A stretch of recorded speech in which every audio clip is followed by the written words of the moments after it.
Katangais, Katangaises, mes chers compatriotes, combattants de la liberté et de l'indépendance, je vous salue tous dans le nom puissant de notre Seigneur Jésus-Christ.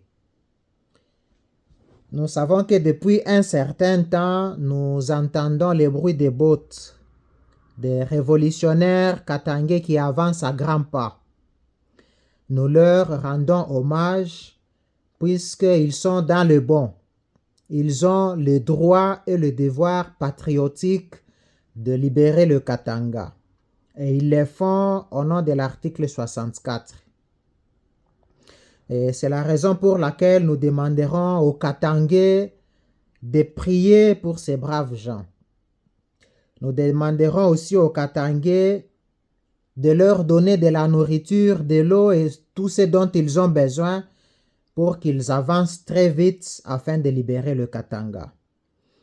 Ici, soit dit en passant, nous saluons leur bon comportement, puisque partout où ils passent, nous n'entendons pas qu'ils font des viols ou des vols ou quelques exactions de quelque nature que ce soit. Ils sont véritablement très bien disciplinés comme de véritables révolutionnaires. Ils avancent dans le silence, ils n'ont pas de porte-parole et ils savent pratiquement ce qu'ils sont en train de faire. Soldats, nous vous rendons hommage. Nous vous portons dans nos prières. Alors ici, en passant, je voudrais aussi adresser quelques mots à Monsieur Claude Perrault-Loara. Monsieur Claude Perrault-Loara, je voudrais ici vous dire que les Katangais ou les Congolais de manière générale sont très fiers de votre travail. Vous abattez un très bon boulot. Vous êtes vraiment perspicace dans vos analyses et tout ce que vous faites séduit la plupart des Congolais. Cependant, c'est avec regret que nous avons observé que vous vous attaquez un peu à la manière de faire les choses des Katangais. Vous dites aux Katangais d'arrêter leurs bêtises, selon vos mots. Vous dites que le Katanga est grand seulement lorsqu'il est attaché au Congo. Nous acceptons votre liberté. Vous avez la liberté de la parole, la liberté des enfants de Dieu. N'oubliez pas que les Katangais, eux aussi, ont la liberté de faire ce qu'ils pensent être bon, ce qu'ils pensent être juste pour eux. Ce que vous devez savoir, c'est que ce n'est pas maintenant, aujourd'hui, que les Katangais veulent se retirer de la République démocratique du Congo. Ces velléités avaient commencé depuis la nuit des temps. Vous devez savoir que cette idée se trouve dans notre ADN. C'est notre nature. C'est nous n'y arrivons pas maintenant. Nos enfants y arriveront. Donc c'est un processus qui continue et encore et encore et encore jusqu'à ce que le Katanga se détachera. Que vous le vouliez ou pas, il en sera ainsi. Puisque nous avons observé que les Katangais ont toujours été mal compris. Les Katangais acceptent tout le monde. Si vous arrivez au Katanga, vous allez trouver dans des postes de responsabilité, il y a les gens de toutes parts. Et vous savez aussi, vous êtes sans ignorer, que les Katangais ne sont pas respectés dans certaines provinces. Les Katangais sont très mal vus. Vous entendez des gens dire par exemple que ceux qui parlent le Swahili, c'est des gens suspects, il faut faire attention avec eux. Ça veut dire qu'il y a certaines personnes qui détestent les Katangais pour rien. Vous savez aussi qu'il y a un mandataire, je crois à Kinshasa, lorsqu'il avait été nommé directement, il dit que les Katangais préparent leurs bagages pour retourner chez eux. Vous aviez aussi entendu qu'il y avait des Swahiliphones qui se faisaient malmener tout simplement puisqu'ils ont les malheurs, la malchance de parler le Swahili.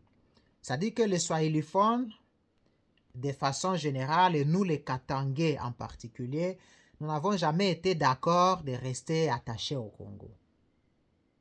Ici, vous avez dit que Joseph Kabila est un Katangais et il avait été combattu par les Katangais. Ici, c'est juste la cohérence. C'est question tout simplement de cohérence que les Katangais observent. Nous sommes cohérents. Ce n'est pas puisque c'est un Katangais, quand il fait le mal, il faut l'applaudir, comme nous l'observons avec certains ici. Et même quand le président pose des actes d'idiotie, il ramène tous les réfugiés, les expulsés des États-Unis au pays, alors que les Congolais, ils sont nombreux à aller demander asile de part et d'autre. Les Congolais eux-mêmes souffrent, il manque de l'eau, il manque l'électricité, pas de soins de santé, des écoles, etc., etc. Il y a beaucoup de désordre au pays. Les Congolais fuient leur pays pour aller chercher asile ailleurs. Mais c'est dans ce même ordre d'idées que le président, soi-disant, puisque c'est un usurpateur d'abord, c'est un putschiste, un monsieur Tshilombo quelque part, il ne comprend pas que son pays va très mal et lui, il va chercher des réfugiés, les expulser d'ailleurs, pour venir les garder au Congo. C'est-à-dire qu'il y a beaucoup de problèmes. Même quand Félix pose de tels actes d'idiotie, il y a des gens qui applaudissent, ils estiment que Félix a raison dans tout ce qu'il fait. Mais les Katangais ne sont pas ainsi. Les Katangais sont cohérents. Même si tu es Katangais, donc les Katangais ne s'étaient pas levés un matin directement, ils commencent à s'attaquer à Joseph Kabila. Ça veut dire qu'il y avait eu d'abord des antécédents. Il y a eu des prêtres qui avaient été tirés dans des soutanes. Il y a eu beaucoup de problèmes. Il y avait des gens qui sont morts aussi. Des Rossi, Chimanga, des Thérèse Kapangala et autres. Ça veut dire que notre frère à nous, Joseph Kabila, c'est un frère. Mais on avait observé qu'il y avait eu des choses qui ne marchaient pas très bien. Et c'est la raison pour laquelle les Katangais, dans leur cohérence, ils ne pouvaient pas cautionner le mal. On parlait des Panama Papers, on parlait des sociétés, puis, des satellites, avec des prêtres nord, et ainsi de suite. Il y avait eu des problèmes. D'abord, quand un Katangais a dit pas de troisième pénalité, ça veut dire que les Katangais voudraient que la Constitution soit respectée, que les choses se déroulent selon les normes légales. Alors, où est le mal? Quand les Katangais le disent contre un autre Katangais, c'est tout simplement de la cohérence. Donc, il n'y avait pas eu, comme vous pouvez le dire, la mauvaise foi de malmener un fils Katangais par les Katangais. Non, c'était tout simplement de la cohérence. Et c'est ce que nous aimerions que les gens comme les professeurs Mbata, les autres là, les Kabouya et les autres, on aimerait qu'eux aussi soient plus ou moins cohérents, qu'ils condamnent le mal de leurs frères, le mal de Tshilombo, puisque lui aussi, il pose des actes tout à fait incongrus. On aurait voulu qu'il y ait aussi des gens proches à lui, ses propres frères, pour combattre un peu sa manière de faire les choses. Et c'est là qu'on devrait maintenant voir et comprendre qu'il y a de la cohérence. Et cette cohérence nous caractérise, nous les Katangais. Et vous savez aussi que les Katangais n'ont jamais refusé Joseph Kabila. Les Katangais l'acceptent. Joseph Kabila, c'est notre frère. C'est comme dans une famille. Quand un frère va à l'écart, les autres frères ont le devoir de les retourner sur le bon chemin. C'est seulement tout ce que les Katangais faisaient. Et vous avez aussi dit que quand les Katangais vont se mettre ensemble, si par hasard ils réussissent à se retirer du Congo, il y aura aussi des divisions, il y aura les gens qui vont dire nous sommes du Katanga utile et ainsi de suite, comme vous l'avez bien expliqué. Et ce que je vais vous dire, c'est que s'il arrivait que les Katangais entre eux ne s'entendent pas sur certaines choses, si nous allons l'enregistrer, cette scène, ces événements, nous allons les enregistrer dans le cadre de l'accouchement douloureux, donc l'enfantement douloureux. Ça veut dire qu'un État qui naît va avoir des problèmes pour que les choses aillent de mieux en mieux. Ça veut dire qu'à cause des conflits, s'il y a des conflits, les gens vont se mettre autour d'une même table pour régler leur conflit pour redéfinir les choses. Puisqu'au Katanga, il y a autant de tribus. En Belgique, là où vous êtes, il y a les Wallons, il y a les Flamands. C'est seulement deux groupes de gens. Et ils ne se sont jamais entendus. Jusqu'à maintenant, il y a encore des pépins entre eux. Et là, ça va. Ils sont bien, ils peuvent se tirailler, là, ça va. Mais si c'est au Katanga où les gens peuvent se tirailler aussi en famille, là, ça pose problème. Au Rwanda, il y a eu génocide. C'est seulement deux groupes, deux ethnies. Il y a les Tutsis, il y a les Hutus. Et ces gens se sont malmenés. Ils ont fait le génocide entre eux là-bas. Et au Katanga, si on peut aussi se tirailler un tout petit peu, question de réajuster les choses, recadrer les tirs, il n'y aura pas de problème. Donc les Katangais, ils peuvent aussi se constituer en peuple civilisé. Nous savons qu'il y a eu des troubles en Côte d'Ivoire, on parlait de l'ivoiriété, des choses comme ça. L'ivoiriété, quelque chose comme ça. Ça veut dire que là où il y a les gens, il peut y avoir des problèmes. Au Katanga aussi, il peut y avoir des problèmes. Alors je vais atterrir en disant ceci. Monsieur Claude Perrault-Louara, avec tout le respect que nous vous devons, vous devez savoir que la plupart de nos dirigeants tombent dans des bavures, ils tombent dans l'idiotie, tout simplement puisque le Katanga est là. C'est donc la loi du moindre effort. Ils veulent aller tous sur des mines en vue d'un enrichissement rapide, facile. Les gens ne veulent plus aller développer d'autres facultés que le pays regorge. Il y a beaucoup de choses qui peuvent développer le pays. Puisqu'il n'y a aucune province pauvre, comme vous l'avez bien souligné. Alors, pourquoi est-ce que ces provinces demeurent dans la pauvreté? C'est tout simplement puisque tout le monde veut aller se servir dans des mines. Alors, ils laissent les autres domaines aux oubliettes. Et c'est ce qui fait que même les cure-dents, il faut les importer, je ne sais pas, du Pakistan, de l'Inde, ainsi de suite. Alors que nous avons la forêt équatoriale, nous avons tout ce qu'il faut chez nous. Et il y a beaucoup de choses, même les poissons, il y a tout, même l'agriculture. Rien ne marche, tout simplement puisqu'il y a la ruée vers l'or. Et vous savez, sans moi, vous êtes sans ignorer que si vous prenez les pays les plus développés, vous pouvez commencer par les USA, prenez la France, la Belgique, la Suède, l'Allemagne, le Danemark, la Grande-Bretagne, l'Italie, la Suisse. Prenez tous ces grands pays là-bas, sélectionnez 20 au hasard.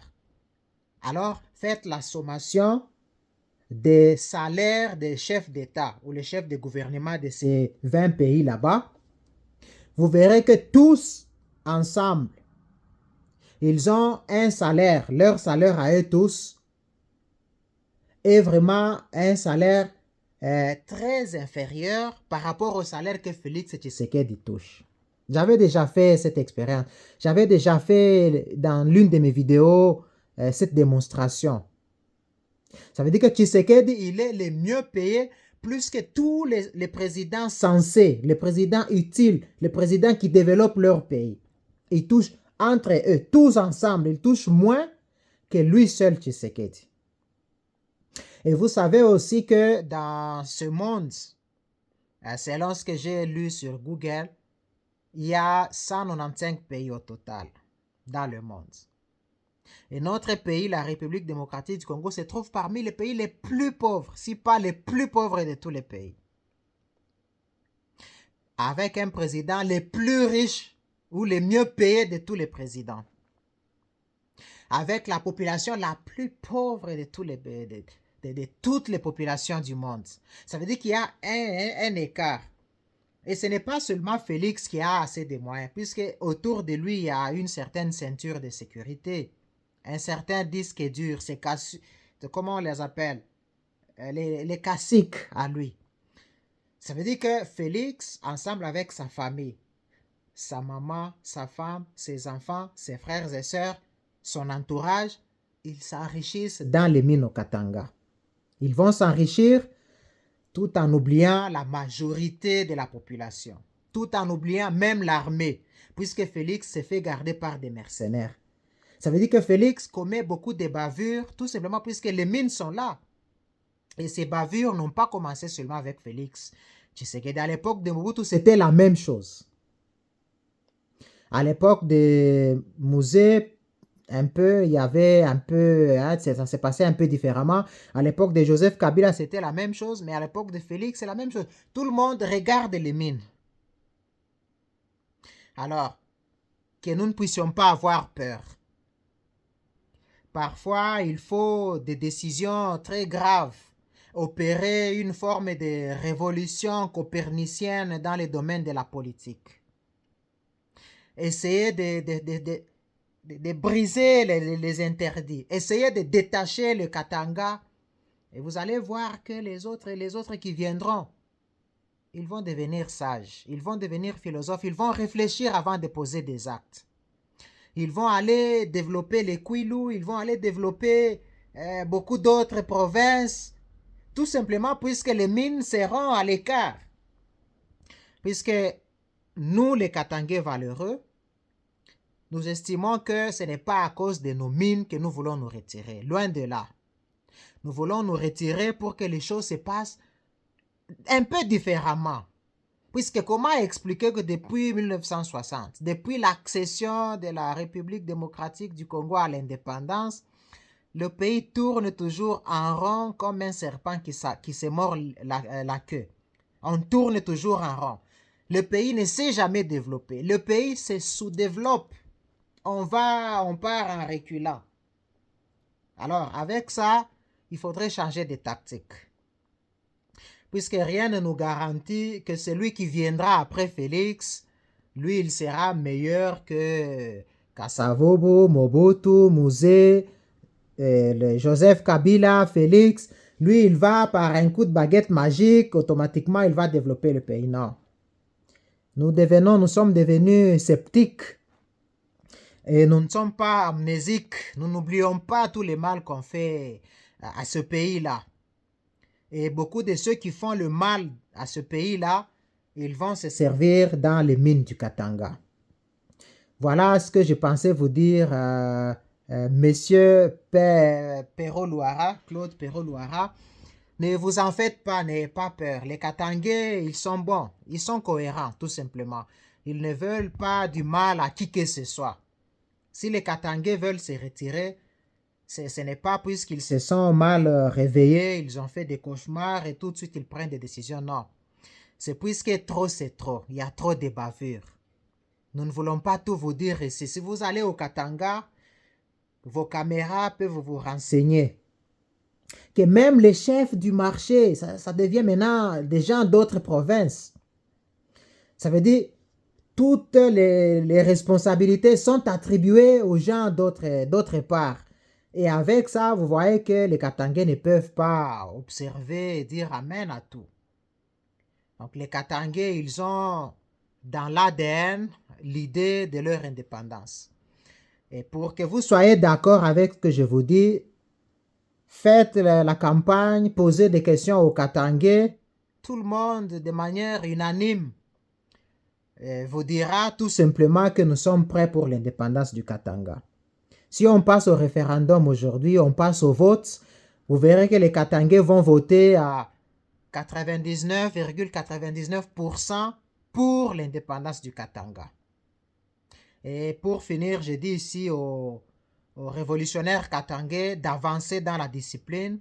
Pas de viol, pas de vol, pas de discrimination, pas d'exaction, pas de troubles, pas de pillages. Continuez comme vous le faites dans la discipline et vous êtes protégé par l'article 64. Votre lutte est légitime. Ensemble, nous vaincrons.